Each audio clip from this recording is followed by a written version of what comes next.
No duplicates, no expansions, just the Board Game Geek Top 100 and my top 10 from this list. Hello, everyone. Welcome back to the Board Gaming Doctor. My name is Phil, and today we celebrate 1,000 subs. This is amazing. I do really appreciate everyone who has made this possible and who've joined me along this journey of mine of talking about board games that I play and talking about my favorite ones as well. And so to celebrate, I wanted to create this video that many people have done before me, but with my own particular twist on it. And so today I present the Board Game Geek top 10, or sorry, top 100 ranked. And also, after they're all ranked, I will choose my personal top 10 from this list and give that in order.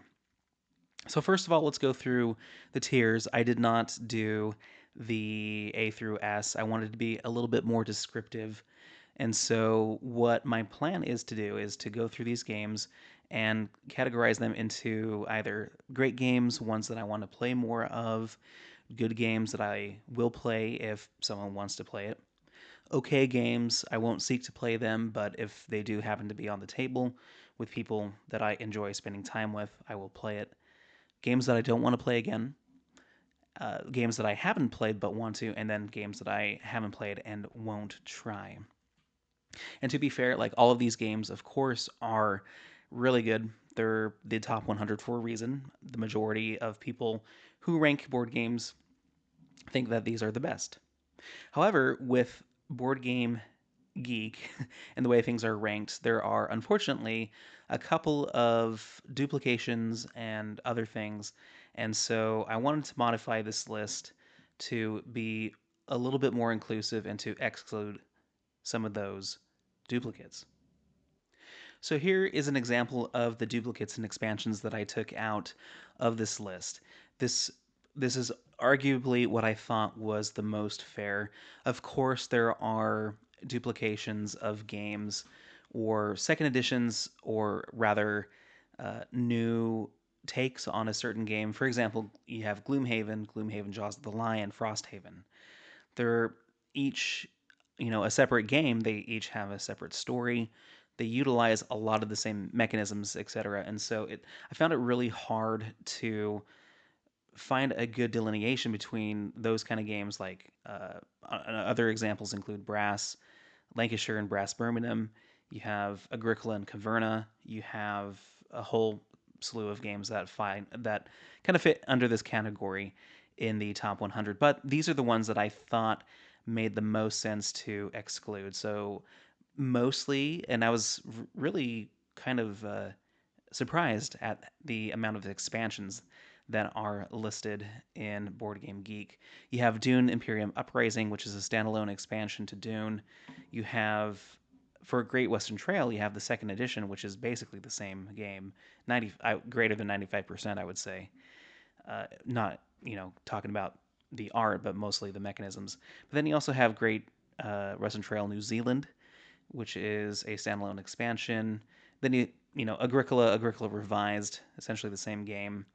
Wingspan Asia has some standalone material in the game, but it's essentially an expansion to Wingspan. And then the Crew and the Crew Mission Deep Sea, those made the most sense to me as games that I would take out of the list. And so out of these, I have 6 games that I took out and included the runners up in the top 100. So that's like 101 through 106 or 7.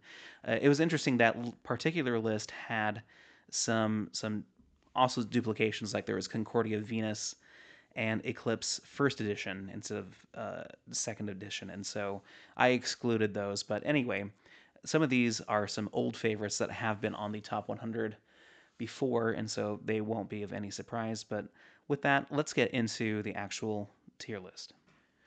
Okay, so here's the tier list, and I made sure that all of the games, there are 100 games here, but when I copied and pasted them, they appeared in a random order.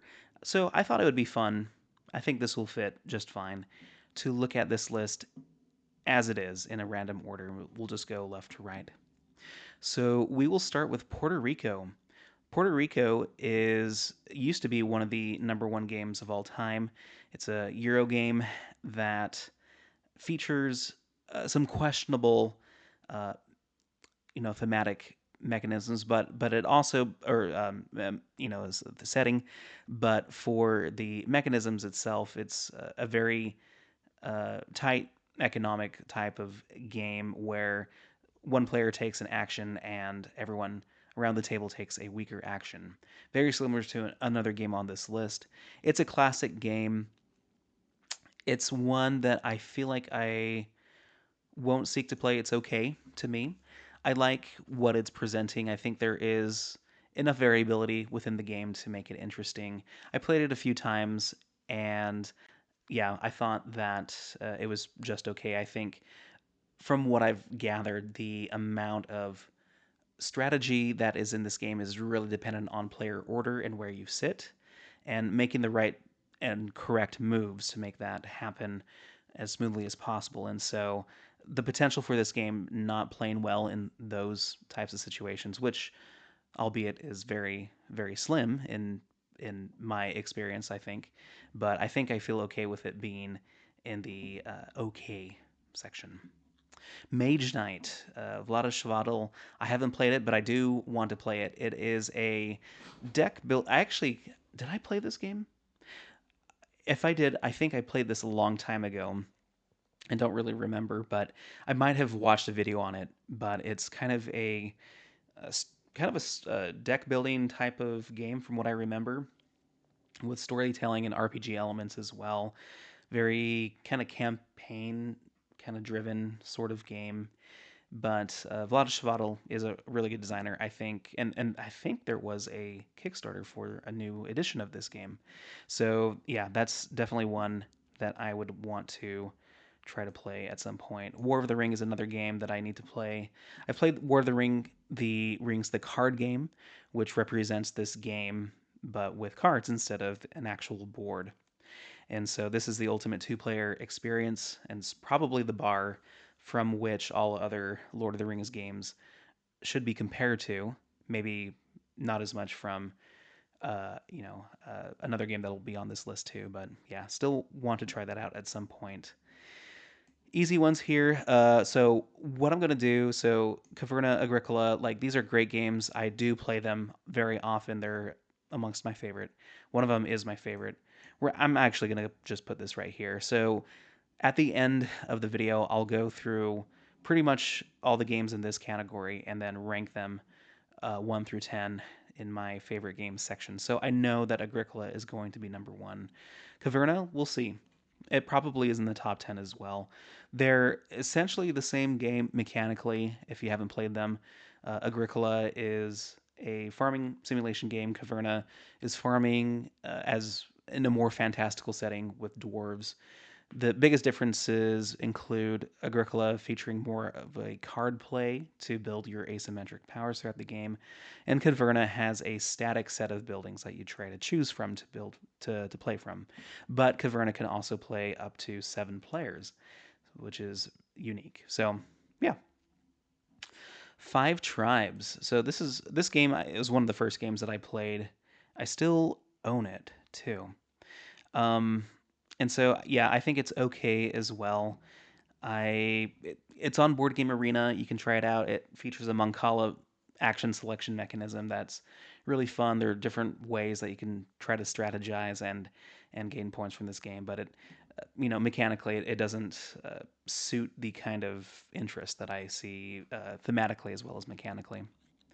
Fields of Arle, as you might or might not know, I am a big stand for Rosenberg games. So Fields of Arle is definitely going to the top. It's a 2-player farming simulator. It is different than Agricola, but it features a lot of like a large worker placement board, kind of a point salad sandbox type of game too, doing different things that you would do on a farm, but whoever has the most points wins. And it's more of, despite its sandboxiness, it's more of a strategic game and more chess-like than it actually appears. So Fields of Arle is great. Recently played a 3-player version with the expansion. That was a lot of fun. So I think this is the first one that I won't probably try. Imperial Assault. It's quite thematic Star Wars game. I'm not a big Star Wars fan, and yeah, I don't know much more about how this game plays. In addition to the other Star Wars game that's on here, uh, thematically not my cup of tea. Gloomhaven. I think I'm going to put it here. I don't really want to play Gloomhaven again. My experience with Gloomhaven has been such that I've started this campaign both on the table and digitally multiple times, and I've never gotten past maybe uh, 5 to 10 scenarios. It's just too hard to get through the whole thing with other people. I could probably do it solo, but after restarting this game over and over again, I don't think I really have a desire to play it again. Blood Rage, I will also play in the don't want to play again.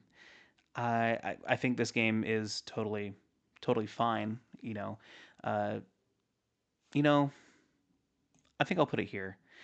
It is an interesting game. What happens is you're trying to vie for points through area majority, and you're attacking people, playing cards and things like that. I think some people might have some issues with like the randomness of the cards, but I think if you get really good at this game, you kind of predict what people are trying to do, and so I think it's a more strategic game than it appears to be, and so I won't seek to play it, but if maybe I would have a different, interesting experience in person. I've played this on Board Game Arena a few times. Pandemic Legacy Season One. So it's hard to rank legacy games. This one I have played all the way through. So I'm gonna say it was a great. Well, actually, I haven't. Oh my gosh, I just remembered I haven't played this all the way through. I've only played 3 or 4 seasons. There's another Pandemic Legacy on this list, and I so do I want to pick this up again? I do. Let's put it here because I would probably want to restart the game, but I am interested in seeing how this game plays out. And so, the Gallerist. This is this is okay to me. It's not one of the Lacerda games that I seek out to play. I would play this though if my friends wanted to. It's a more streamlined worker placement game than a lot of the other Lacerda games. It's not streamlined in complexity, but it's yeah, it features a very cyclical nature of how those worker placement spots work. And a lot of games feature a flow of either gain a lot of income, spend it for resources and points, back and forth, and the arc of that in the Gallerist isn't as interesting to me, but it's a really good game. Seven Wonders Duel I've played a lot of on Board Game Arena. So, mm, with the expansions that are included in this game, I think I would play it if someone wanted to. And I think it's a good experience. It's not the heaviest game. It is a dual game of card drafting based off of cards that are in front of you as two players. And with the expansions, you add different cards that you can draft from different things to essentially stall the puzzle of what cards to draft, which ones to try to leave for your opponent to draft so you can get the ones that you want. And so it's still a really cool experience with all of that, and I really enjoy it. I know Food Chain Magnate is going to go up here. This is the only Splotter game on this list, and Splotter games have been a recent favorite for me. Food Chain Magnate is one that I played within a week of this recording, and am playing online as well. It is a fantastic logistical puzzle that is cutthroat. It has a tech tree in the form of employee management and cards, and with the expansion material, which is also available online, there is some interesting variability that comes with this highly strategic game. So this is definitely one of my favorites right now. Grand Austria Hotel, I think, is okay. It is a on the more medium to medium light scale of strategery, but it is very much a Euro game where you are uh, attracting patrons to your restaurant, feeding them, and then making them stay in your restaurant. And so, yeah, it's kind of a mechanical puzzle that you're trying to solve, but it's very much a euro from about 10 years ago that I don't know, just it doesn't have that quite for me a thematic tie to what you're trying to do. So yeah. Through the Ages, I really enjoy. This is one that I want to play more of. This is a very tournament level game in the form of, in the sense that it's highly competitive. It can be mean, and so it's competitive in the form that, as a civilization themed game, it's primarily a card game without a centralized map or board, but you are building up things in antiquated history that you'd need to survive, resources, military. You're exploring different regions for benefits, events happen, things like that. Uh, it's notorious for, if you don't have strong military, people will take advantage of you and gain a lot of points because of your weakness. But with the addition of the expansion, it has just enough variability to make it interesting every time, but it's a very competitive game that people will make a lifestyle experience out of, and that tends to intrigue me a lot. Plus, the theme is very interesting to me. Another Vlada game, just like Mage Knight.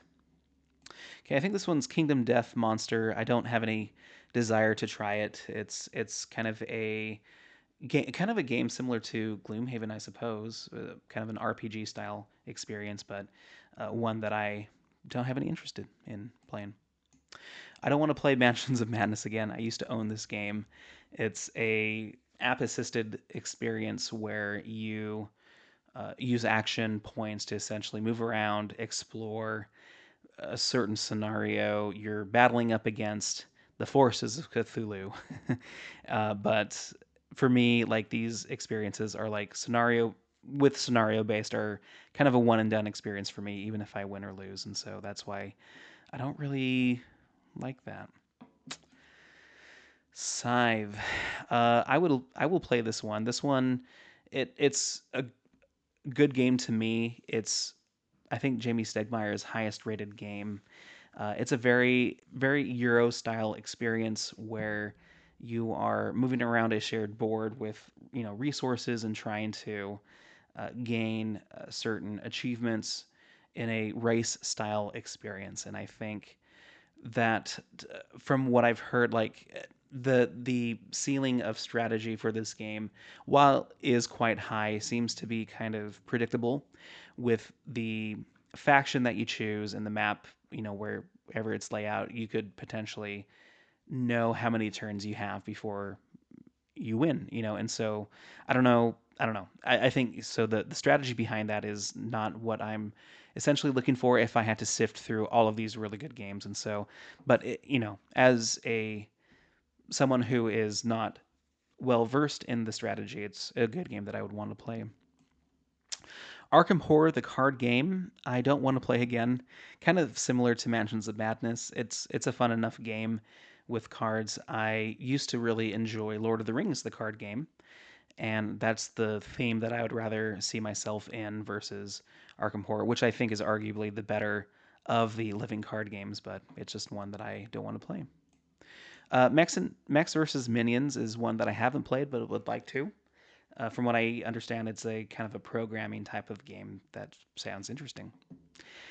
So here's the first game that is off of the 100 list as of now. That's Aeon's End. It used to be on the list. I don't really, well, yeah, I would play it again. I won't seek it out. I think it's an interesting enough deck building game where you are fighting up against a boss. The boss can be modular, as well as what type of upgrades in the form of the market cards you try to acquire. And I do remember the unique aspect of placing cards in a certain area or in a certain order in your deck, flipping it over without shuffling and redrawing. And so pretty cool strategic method for dealing with deck building. It is cooperative, and there are a lot of expansions to this, so it's a really good game. But Concordia. I'm gonna put it right here because Concordia. is I feel like having to separate. It's one that I think I used to put in this category up in the great spot, but I think the more I think about it, it's fun to play once in a while. It's a very traditional Euro game set in, you're trading in the Mediterranean, but you're playing cards from your hand and then in a kind of a rondel fashion, uh, recalling all of those cards, and you acquire more cards, which form the basis of not only the extra actions you get to take, but also what you get to score. And so, really neat game. Concordia Venus was pretty close to the top 100 as well, which is a kind of a standalone expansion, or at least it has a lot of expansive material to the game, from what I understand. Really solid game. Love to play it, but don't really play it a lot now, so I think it goes pretty well in that category. Lisboa is definitely going to go up here. This is my favorite Lacerda game. It replicates, or at least um, simulates, the rebuilding of Lisboa after the cataclysmic earthquakes and fires and flooding that happened in the 16 or 1700s. And so, really good. I think the theme really helps, but I like the flow of this game a lot. So, Brass Lancashire. Hmm. I'm going to put it right here because I would rather play Birmingham. I think both games are excellent, of course. Birmingham is the number one game on Board Game Geek. It's uh, I think there's plenty to explore in each game, but I think Birmingham introduces more flexibility that I find more interesting in the long run. Although you can play Lancashire, the original Brass game, that many times and still find it very fun. But if I had to choose one right now, it'd be Birmingham. Anachrony is okay. It's very, it's a straightforward worker placement game with the fact that you time travel, but for resources that you have to pay back in the future. A really cool way to do loans, and so for that, I think it's interesting and okay. But it never really stood out to me personally as a game that I would want to play a lot of. And then once again, here we go with Brass Birmingham. Definitely a game that I really enjoy playing, and it's just a very smooth and streamlined Euro economic experience, and so I feel like it deserves the number one spot, or at least I'm happy with that. Clans of Caledonia. I recently played this again. This is a game that is kind of based off of Terra Mystica, which we'll talk about later. You're on a shared map, and you are vying for spots on this hex map for your resources, or your farm workers and crops and livestock and things like that to be able to fulfill contracts and get points that way. Really cool market as well for buying and selling some of the goods that you need. But you know, uh, I played it and it didn't seem that interesting to me. I think I would want to play it some more, especially with the expansion, but it kind of knocked it down a peg for me, which was interesting. Twilight Struggle is a good game, but it's a two-player game that simulates the Cold War. It's a very war-style card-based game that I would rather play through the ages because I get similar vibes between these two games, where this one is more of a understanding the decks of cards really helps you do well in this game, and I don't know, it's that juice is not worth the squeeze that I would give it, I guess. Terraforming Mars, I do play this often enough on Board Game Arena, and it's a lot of fun. The original game of having a lot of different cards that you draw from and combo off of, and there are other ones that I like better. Twilight Imperium is on Board Game Arena in alpha right now, but it's a long, epic experience of 4X space goodness that I have to try at least once in my life, I think. Root. I think I'll put it here because I haven't played it in a while. I really respect this game. Very war style, asymmetric uh, factions, mechanically trying to vie for the same shared space and gain points in different ways with a shared deck of cards. Really cool experience, great Cold Warly game, but yeah, one that I just haven't played in quite a while. I don't think I would seek out an Android Netrunner. This is a two-player card game where two different players are playing asymmetrically. I think one is like a hacker and the other one is trying to stop you from hacking or something like that. But yeah, so not an experience that I think at this point in my uh, board gaming experience would want to seek out. I think Everdell is okay. It's not the most strategic experience. It has a lot of things that I find interesting with a large deck of cards that you combo off of, but it's a very simplistic worker placement experience that sure has a lot of expansions and spin-offs, but one that I don't really seek out to play. Okay, I think this one is season two. I haven't played it, but I do want to. So very similar in fashion to Legacy season one, Pandemic. Star Wars Rebellion, same reasoning as Imperial Assault, just a simulation of Star Wars, the franchise, the original franchise. A Feast for Odin, another Rosenberg game, his highest rated one. I have played this over 50 times. Really enjoy. It's a mix between large worker placement like Fields of Arle and the patchwork style polyomino puzzling experience, which is a really cool mix between those two. Barrage. I think I'm gonna put this here. I once again talked about this recently and played it, and it was okay. Like I had missed playing it for quite a while, and after I played it, I was like, I'm good, and I don't feel like I need to play it immediately right after. So I think it's gonna sit right here. And same goes for On Mars. Like this game is, I think, Lacerda's one of his heaviest, if not the heaviest game. It was still a lot of fun, even though I won with my recent play of this a couple of months ago, did not do very well.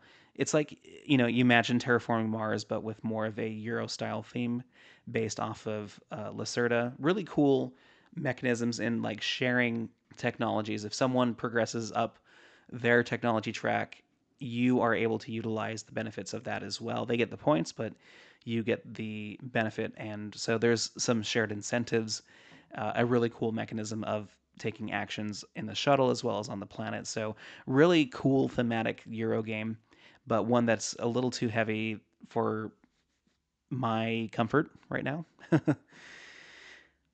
Clank, the original Clank, is off the list right now. Out of the top 100, I don't really want to play this again. I would rather play other deck builders. Yeah. Power Grid. Um, Power Grid, I really do enjoy. I want to play this more.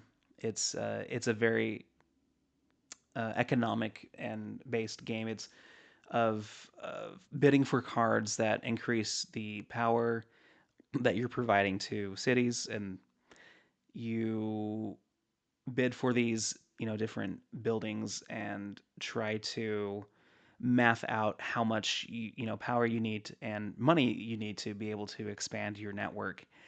And it's a mathematically challenging game, but I think with a few more plays I would get even deeper into the strategy behind it. So I really like that. I really like Paladins too, but I haven't played it in a long time, so I'm going to put it here.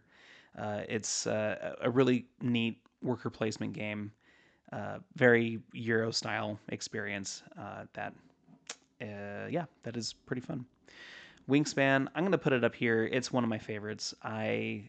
Despite it being its flaws, to me after experiencing the hobby for many more years, this is one of the first ones that introduced me to the wider state of this hobby, and it's still a fun experience that I teach other board gamers who aren't into these heavy games.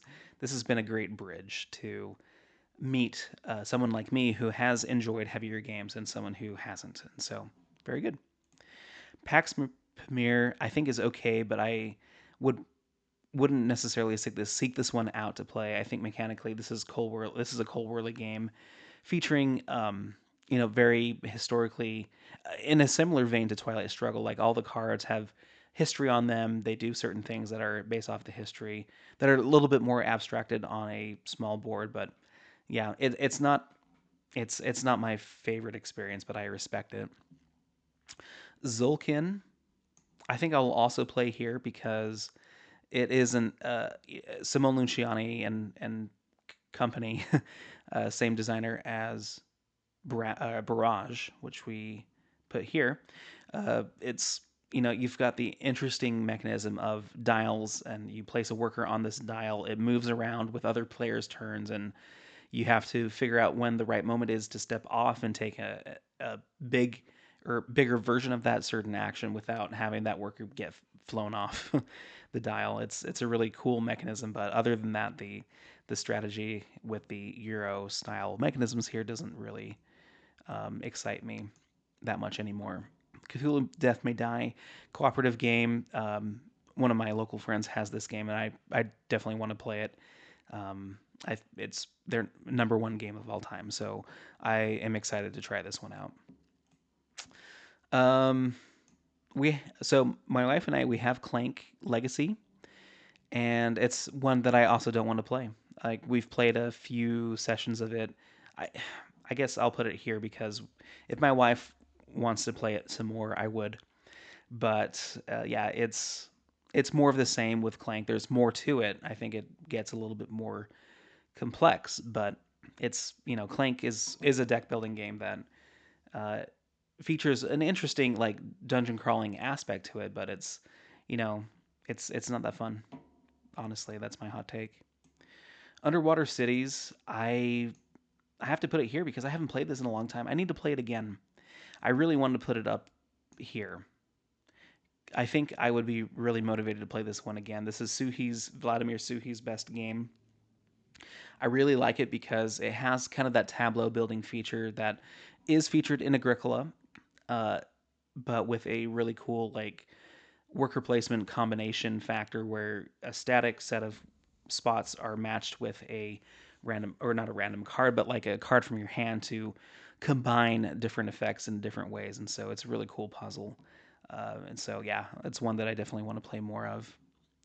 Great Western Trail. I don't really want to play this game anymore.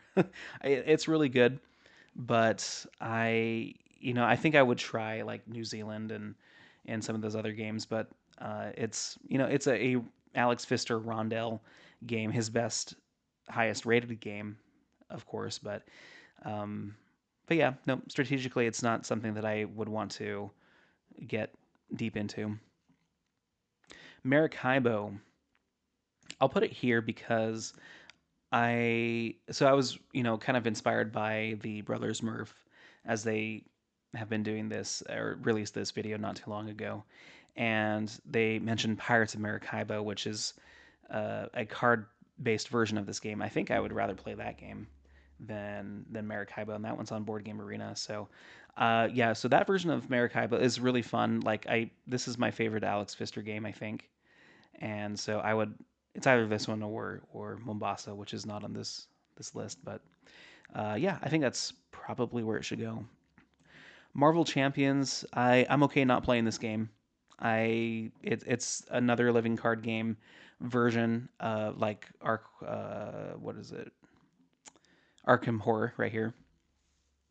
Yeah, I think it's unique because you can combine certain heroes with certain villains and certain scenarios and things like that, and really easy to mix and match. But yeah, not my cup of tea anymore. Kanban, Eevee, I'll put right here. Kind of similar to On Mars, but in the opposite end. I think it's a little bit of a lighter experience compared to some of the other the other Lacerda experiences.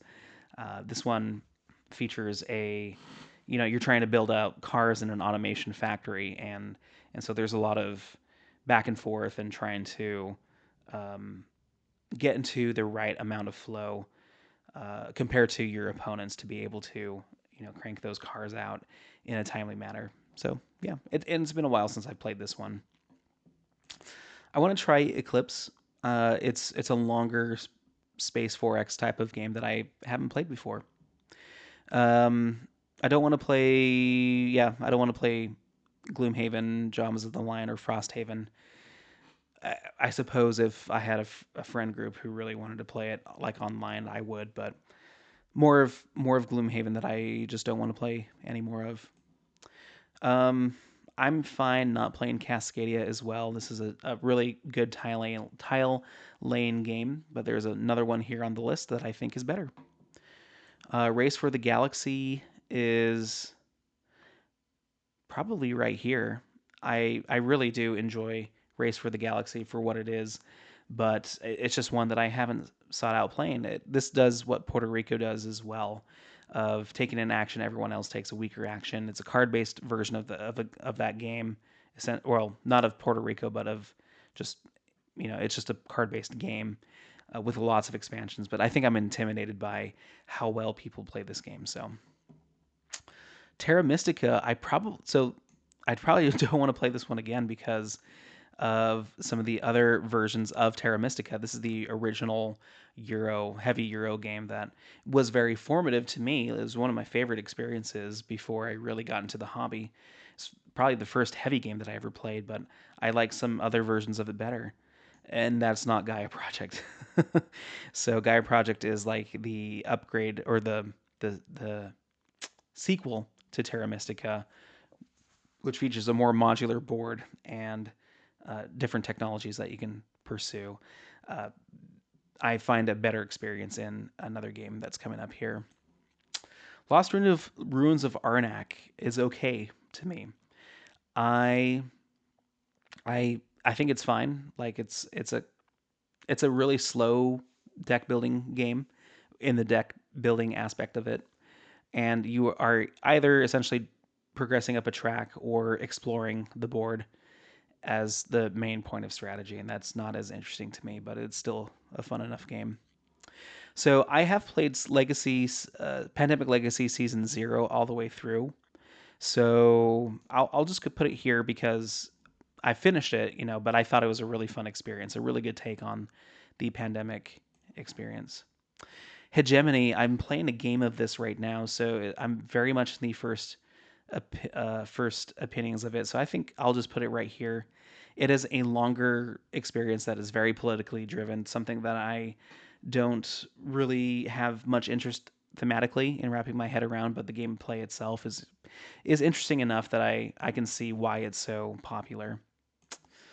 I don't Sleeping Gods, Ryan Lockett. I haven't really enjoyed these more narrative type experiences, and so I didn't really like the combat system in this as well. It wasn't a fun game for me, so I'm gonna put it right there. Obsession is a lot of fun. I was pleasantly surprised about I was lukewarm on it when I first played it, but then when I played it again in person, it really changed my outlook on this game. How thematically appropriate this game is to the mechanisms, but it's also a quite strategic game as well. So yeah, I think I'll put it right there. Darwin's Journey. This is a hot take as well. I don't think this is a very fun game for me. It feels like this game is just a really tight, abstract game of moving up tracks, essentially. Sure, you're collecting different animals and trying to do scientific research and all that, but it all boils down to a very abstracted puzzle that I don't really appreciate, or I appreciate, but I don't really find interesting. So I combined both the crew and the crew Mission Deep Sea. This one is on the top. I'll put it right here. It's, I have a session of it, a campaign of it going on Board Game Arena right now, so it's fine to play. I like what this expansion is doing, making the missions instead of being very sequential, it can be very one time, one shot type of an experience, and so it's really good for what it is. But I'm not really drawn towards a lot of trick takers, and so it's an okay experience for me. Voidfall, I've played once, and it was a very heavy game, and thematically, it's something that I am not typically drawn towards, as you might tell from this video, and so yeah, I'm okay not playing it again. I'll put Le Havre up here. This is Rosenberg's sequel to Agricola. It is quite an interesting experience of a very tight experience of trying to get enough food to feed your workers every at the end of every round, but also progress your wealth by acquiring buildings and then using buildings, both your own and else other players' buildings, to continue progressing your wealth and acquiring ships and other buildings, etc. Really cool game. I'll throw Arc Nova up here as well. I always have a game of this going. Very, very, modern classic right now. It's the number two. I wouldn't be surprised if this overtook Brass. I think it appeals to a wider audience, and it's what terraforming Mars, or it takes terraforming Mars, and I think it makes it better with your own personal Tableau experience and the card play and things like that. And so, yeah, Arc Nova is a lot of fun. Orleans is a bag building game that I, played a handful of times earlier on in my board gaming experience, and I thought it was okay. Something that I perhaps should try again, but maybe return to. We actually own Scout, but I don't think I'm really going to seek to play this one out again. This one is just barely off of the top 100, and I don't know why it's so high. I guess it's really innovative for what it is as a shedding type of game, but yeah, I don't know. Viticulture, I really like. I enjoy with Tuscany as well, the Tuscany Essential. I will play it. I think Agricola is superior. I think it does something very similar mechanically, but the card play is a little bit more random in Viticulture compared to, you would have to play the variant of drafting in Agricola to have a more strategic experience. And I believe the new Bordeaux expansion makes the card play a little bit more strategic as well, where you can plan ahead. So, but it's still a solid game that I like. I've played Too Many Bones. So the thing that I don't like about this game is the artwork. I think it's off-putting. I don't like looking at these people. Like, I don't know, this artwork kind of scares me. And so for that, I don't want to play it again. I'm not really interested in Final Girl. I think I've, heard a lot about it and how great of a solo experience it is, but it's more of a thematic experience rather than something that I would find myself being drawn to. Same goes for Oathsworn. It's kind of a game that seeks to do what Gloomhaven does, but better. And that may or may not be true, but it's something that I don't really want to try. I will want to try Clank Catacombs. I think I want it. It probably will be similar in weight and complexity to Clank, the original Clank, but I like the fact that this has a modular board rather than a static board, which bored me over time. Like I didn't like that static experience with Clank, and I think that's why it's in this category here for me. But I would really want to try Catacombs to see if that changes things up. I don't really want to play Heat. Again, it's on Board Game Arena. It's easy to play. It's a pretty straightforward deck building experience with some interesting twists to make it more feel like a race. Some catch up kind of mechanisms that help help it feel very thematic. But in the end, to me, it's just a deck building game that is fine. Revive. I really want to play Recall, the new version of it, but it's a very abstracted Euro game that is just fine to me. I'm really hopeful that Recall makes it more interesting to me personally than what Revive is doing. Azul. I have played this a lot with my parents, so I think it's a really really fun game. I've had a lot of success with my friends at work as well, and so it's a classic game. It's just barely off of, or barely on the. I think it's number 99 right now on the top 100, and so it'll be sad to see that leave. I forgot to mention Fields of Arle is off the list. I think that's the only one that I haven't mentioned yet that is not on the list. So Blood on the Clock Tower, I haven't played, but I want to. It's a very much a social deduction game souped up compared to like Avalon, which I really enjoyed back in the day. I want to play Endeavor Deep Sea a little bit more. I think this was an excellent game. It's gotten a lot of praise recently, and yeah, I like what it's trying to do, with the theme and tying that together with some of the mechanisms. I think it's a challenging game that I kind of like that challenge. Spirit Island is also in this list for me. I've really come to appreciate it playing it with my friends. But since it's a more complex cooperative game, I tend to like a competitive game more than co-op. But it's still a highly strategic experience that I think is quite fun. I play a lot of Sky Team right now. It's not my favorite experience, but it's something that I do enjoy just playing, casually and offline. So I think for that, it is a good game. It's a fun, cooperative, limited communication game of trying to land a plane. Right. I haven't played this in person, just on Board Game Arena, but um, so yeah, I guess I wouldn't seek this one out. If so, if it comes to me, great. But if not, at least it's an easy enough game to take your turn in 5 seconds on Board Game Arena. So Age of Innovation is going to go up to the top here. This is my preferred version of Terra Mystica and Gaia Project, mostly because of the modular nature of the factions that you can draft from. I know that there are some gripes strategically about this game compared to the others, but it's my preferred method to play it because I know I'm not going to go so deep into the strategy of this game, but I want to play it and be better at it. But it's probably not going to happen anytime soon. Harmonies is one of my favorite games from this list. It is a Cascadia killer for me. I've mentioned that many times before. I like it because it's a shorter game, a more interesting game with the puzzle of having more of a three-dimensional aspect to that puzzle compared to Cascadia. So Dune Imperium and Dune Imperium Uprising, I'll combine all, as I mentioned before at the beginning of the video, and it's a good enough game. It's fun. It's a lot lighter of a game than I thought when I look at Board Game Geek. And yeah, I always have a game of this going, but it's a good game.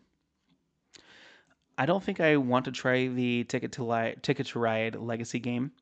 I don't know how interesting or complex the game would become, but Ticket to Ride, I've kind of moved past that as far as what is interesting to me in terms of a complex game.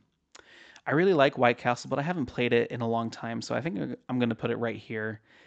I would love to play this some more. It's one of the best like medium weight games that plays so quick. It's a worker placement game. It takes 9 rounds, I believe, to play through, and you can do so much in such a little time. So I really respect this game. I would not want to play Slay the Spire again, the board game, because I mean I'll play it with my friends, but so I would rather play the video game. El Grande just is barely off of the list, and I think I would put it here. I respect it a lot for what it does. I don't.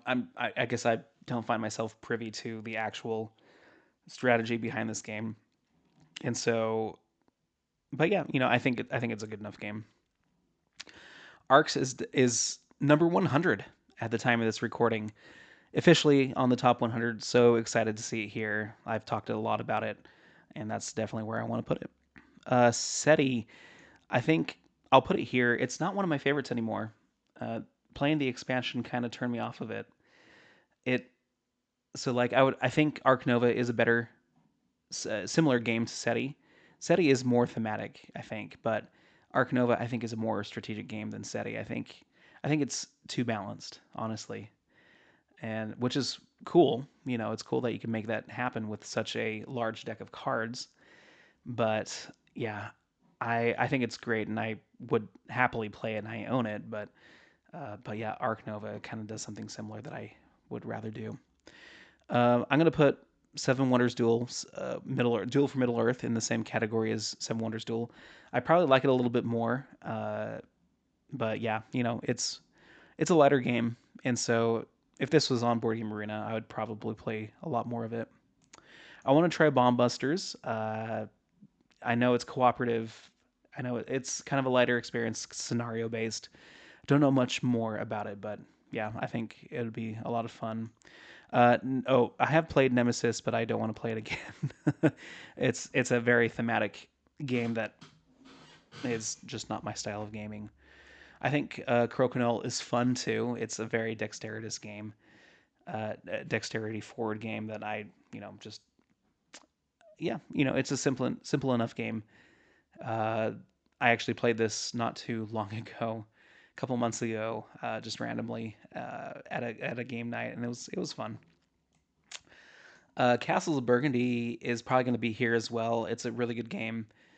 Another solid medium weight game that isn't a looker, but it plays really well. It can be very strategic, and it's very similar to me in terms of Concordia, where, yeah, I like it enough, but I just don't find myself really playing it that much. Fellowship of the Ring, Fate of the Fellowship. I think I'm going to put it right here as well. Um, I it kind of soured my experience and thought of this game when they took it off of Board Game Arena. I know why they did it. I think because of the marketing, but they put a lot of effort to making this a game on Board Game Arena, and they just took it off. And so it is a cooperative experience. It is kind of harder than Pandemic, but and it's also hard because it features a lot of the issues that I now have with Pandemic, which is like, well, sometimes you get the cards that you need, sometimes you don't, and there's really no way to get the cards that you need. And so it could be quite difficult, but I do like the idea of what this is offering in terms of like objectives to fulfill that are very thematic to the books. And so, yeah, I think it's still good enough, but that's where I'm going to put it. Quacks of Quedlinburg. Don't want to play. It's not the kind of experience that I like. And then Lords of Waterdeep. I really haven't played it, but I want to. It's on my bucket list to really play. I tried learning it, but I never really got through the rules. And so it's a pretty classic worker placement game that is off of the list, but it was on for a long time, and so uh, I should just do that because it feels like a rite of passage at this point. So that's pretty much the list. So let's go ahead and figure out my top 10 from this list. So primarily going off of great games that I want to play more, I'm going to move them up into my favorite games. Agricola is my favorite out of all of these. I would say next would be Brass because I just really enjoy Brass as an experience. I think it does everything that I really like in a Euro game nowadays. After that, what would I rather play? You know what? I think I would rather play Arcs. I think Arcs has really risen for me. Having experienced the campaign was just an eye opener in terms of what this game has to offer. It's it's a wild, crazy experience, but it can also be strategic. So yeah, there's so much to talk about with Arcs that I just love it. It just hits right for me. So that's my number three. My number four. Whew, this is a tough decision. So right now, I'm looking at. I mean, Arc Nova is in my top 10. I think, yeah. I mean, Arc Nova I think it has to go here next because it's a game that I just really enjoy playing. It's a cozy game for me right now, and that I could potentially get better at, but I just have fun playing it casually. Then, of course, you've got a ton of the Rosenberg games. I want to give other games a good shot too. So, this is tough. This is tough. I mean, I think Food Chain Magnate is really rising for me. It's I'll do. I promised a video of ranking my favorite Splotter games. Um, but I really am starting to see how good this game is. But I think I'm gonna go Caverna because I've really enjoyed Caverna as I've tried to in the channel. I've tried to like master it. I'm still playing it offline. I haven't made a video on it, but I don't know if a lot of people care essentially, but that's fine. But I've really come to appreciate Caverna a lot more as it mirrors my favorite game, of course, but it's really become a fun experience. And so, yeah, so those are five. I need five more. So, yeah, I think I would rather play Caverna compared to like a Feast for Odin. I think I would rather play a Feast for Odin compared to Fields of Arle. And Le Havre is kind of there too. So I think out of this list, I think I'm going to go with, hmm, I think Food Chain Magnate. Right now, in this moment, Food Chain kind of is the representation of Splotter that I really have come to enjoy. I like their design philosophy. So that's six. I kind of have an idea of what I want to put on this list. I think I really want, I think, a Feast for Odin next because it's still a fantastic game. Lisboa after that. I really do like Age of Innovation too. Since this one is online, actually I might sneak this one in.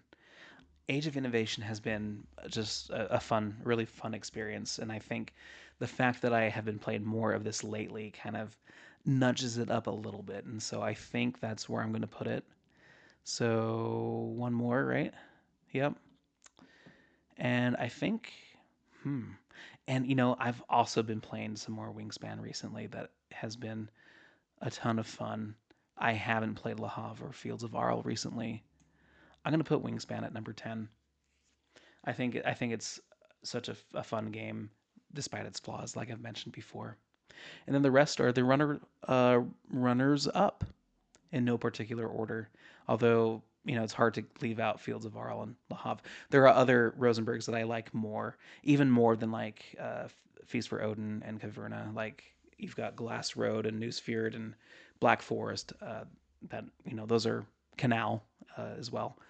That are really some of my top experiences in games. But anyway, so yeah, so my top 10 from the top 100 Board Game Geek games of all time are as follows: number 10, Wingspan; number 9, Lisboa; number 8, Feast for Odin; 7, Age of Innovation; 6, Food Chain Magnate; 5, Caverna; 4, Arc Nova; 3, Arcs; 2, Brass, Birmingham; and 1, Agricola.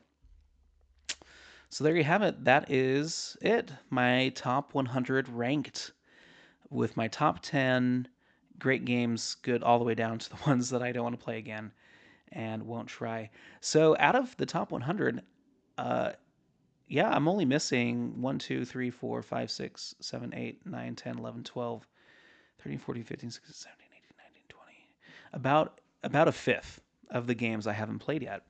So that's not too bad. I think over the last couple of years, I've been able to really experience what this hobby has to offer, and I think there's really good representation of a lot of different areas of gaming. You don't have like 18xx war games, sort of with Root, but like a traditional war game you don't really have here. Party games, uh, Your Crypto used to be on this list, but that's not.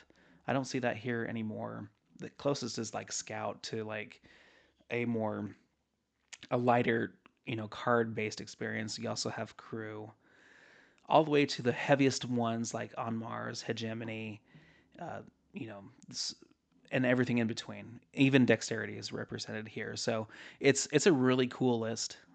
Oh, and like all the American style campaign driven like dungeon crawling types of games too, which are mostly off of this list because I don't want to play them. But in any case, I really do like what this top 100 has to offer so far, and hopefully it continues to be a good representation for our hobby in the future. Well, with that, thank you for watching, and once again, thank you for 1,000 scribes. Here's to 1,000 more. Catch you on the next one.